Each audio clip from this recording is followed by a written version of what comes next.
Our topic is addiction in the family, love them or leave them. I'm Allan Darden, and I'd like to thank the opposing team for the opportunity to have a healthy debate on the best course of action in dealing with addiction in the family and whether to love them or leave them. As my opponent in her introduction rightly opined, one can be addicted to many things. I'll use drug and alcohol as an example in my introduction for our group's belief that it is best to leave them. Drug and alcohol, or any addiction, is a scourge on society and the individual human soul. Drug and alcohol addiction in particular is considered an epidemic in the United States. According to the National Center for Drug Abuse statistics, among Americans 12 years and older, 31.9 million Americans aged 12 years and older are current illegal drug users. That is 11.7% of Americans 12 and over that use illegal drugs. 139.8 million Americans 12 and over drink alcohol. 14.8 million of those have an alcohol use disorder. And 8.1 million of these illegal drug users have drug disorders or addictions. Addiction is an insidious problem because it not only affects the user or abuser of drugs or alcohol, it also affects the addict's entire family. It is true that God designed families to be supportive and nurturing, but addiction tears at the very fabric of the family nucleus and can have devastating and lasting effects on marriages, children, and siblings of the addict's family.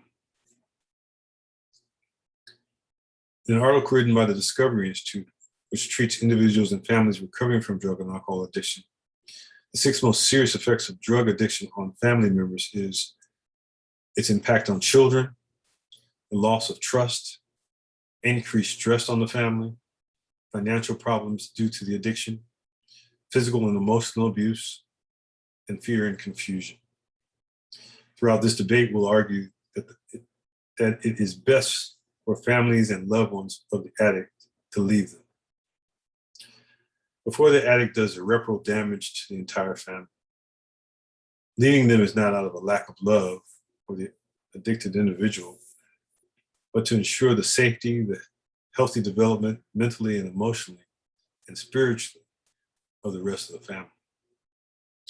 In the story of the prodigal son found in Luke 11:15-32, who went out and indulged himself in all manner of addictive pleasures, the father had to let the son go so that he might come to his senses and realize that his lifestyle had taken him to a place so low that he needed to repent and turn his life around.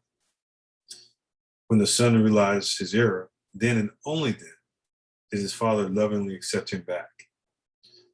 The father letting him go did not mean his father did not love him. Even we as the Christian family, the church, are told there are times we must separate ourselves from a member of the family for the sake of the whole family. In 1 Corinthians 5:1-8, it tells us there are instances when it is necessary to remove or disfellowship the one that is affecting the whole church for the good of the person and the church.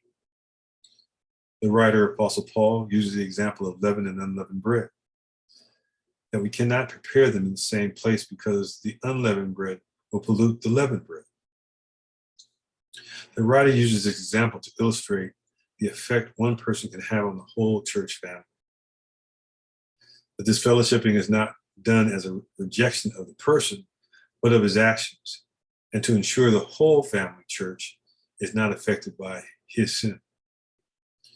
With the hope that the person will change and come back to the family cured of his habitual and infectious actions, with the loving goal of bringing them back into the fold.